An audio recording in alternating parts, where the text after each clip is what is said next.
श्री अमित शाह जी के नेतृत्व में भारतीय जनता पार्टी में सम्मिलित हुआ और शामिल होते वक्त तत्कालीन राष्ट्रीय अध्यक्ष माननीय अमित शाह जी ने स्वयं कहा था कि आप 5 बार मंत्री रहे हो, 3 बार नेता विरोधी दल रहे हो, आपके व्यक्तित्व के अनुरूप आपको सम्मान दिया जाएगा। लेकिन विवाद कोई हो उसको मैं बहुत महत्व नहीं देता हूं। जिस तरीके से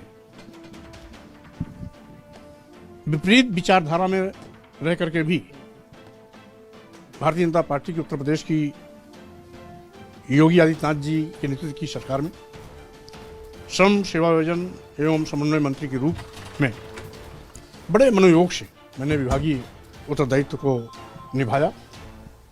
लेकिन जिस तरीके से लगातार दलितों, पिछड़ों, किसानों, बेरोजगार नौजवानों, छोटे लघु एवं मध्यम व्यापारियों के खिलाफ सरकार का उपेक्षात्मक रवैया रहा, उसको देखते हुए मैंने योगी मंत्रिमंडल से आज इस्तीफा दिया है। आज आप अखिलेश यादव से भी मिला है क्या अखिलेश यादव से? समाजवादी पार्टी आप जा रहे हैं क्या? उन्होंने फोटो ट्वीट की है, फोटो ट्वीट करके लिखा है कि सामाजिक न्याय के पैरोकार हैं स्वामी प्रसाद मौर्य, वो साथ आ रहे हैं।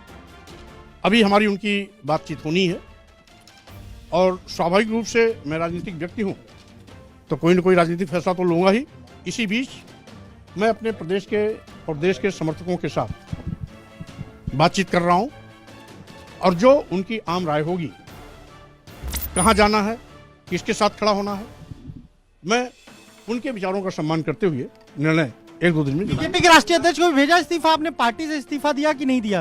अभी मंत्रिमंडल से इस्तीफा दिया हूं। संघमित्रा जी भाजपा में सांसद हैं, उनका क्या स्टैंड होगा, ये भी सवाल उठ रहा है। देखिए, राजनीतिक निर्णय मैं ले रहा हूं। डॉक्टर संघमित्रा मौर्य मेरी बेटी जरूर हैं, लेकिन वो बदायूं की सांसद भी है। बदायूं की जनता से किए गए वायदे और जवाबदेही को सांसद के रूप में वो निभाएंगी। इसलिए मैं उत्तर प्रदेश सरकार का मंत्री हूं, मंत्रिमंडल से इस्तीफा देना का फैसला मेरा है।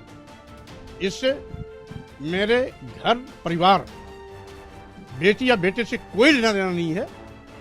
जो जहां जिस रूप में है वो अपने उत्तरदायित्व का निर्वहन। पार्टी से इस्तीफा आपने नहीं दिया, अभी पार्टी से भी इस्तीफा देंगे? बीजेपी से इस्तीफा नहीं दिया? मैं अपने प्रदेश और देश के सभी समर्थकों, कार्यकर्ताओं से बात करके जो भी उचित होगा, पार्टी में रहना होगा वो भी निर्णय लेंगे, कहीं और जाना होगा वो भी निर्णय लेंगे। अखिलेश, कुछ और भी लोग आपके साथ जाएंगे, कुछ और भी लोग आपके साथ जाएंगे, कुछ और भी लोग जाएंगे? कौन जाएगा इस्तीफा देने के बाद, कौन कौन संपर्क में आता है, कौन नहीं आता है, ये तय होगा।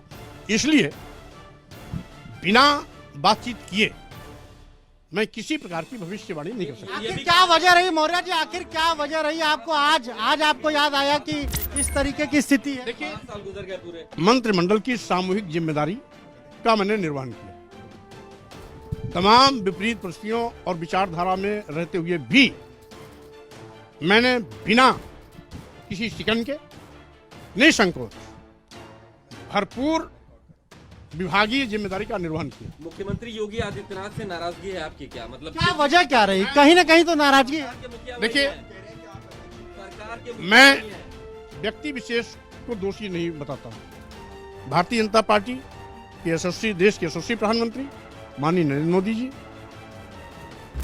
पूर्व में राष्ट्रीय अध्यक्ष और वर्तमान में गृह मंत्री माननीय अमित शाह जी, राष्ट्रीय अध्यक्ष नड्डा जी, माननीय मुख्यमंत्री जी को मैं साधुवाद देना चाहता हूं।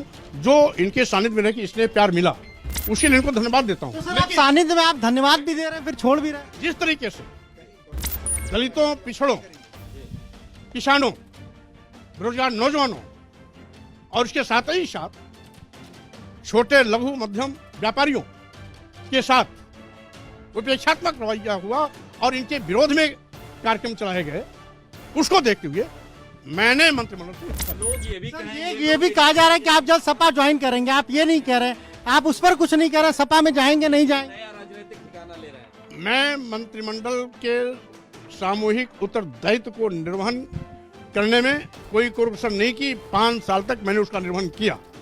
अब निर्वाचन आयोग ने सूचना जारी कर दी है, हमको कहाँ रहना है, बीजेपी में रहना है या बीजेपी के बाहर जाना है, किससे बात करनी है, किससे नहीं करनी है, ये निर्णय अपने समर्थकों के साथ वार्ता करके मैं तय करूंगा। नहीं, अगर मान लीजिए बीजेपी आला कमान से कोई शीर्ष नेतृत्व फोन आए आपको मनाए, मान जाएंगे क्या?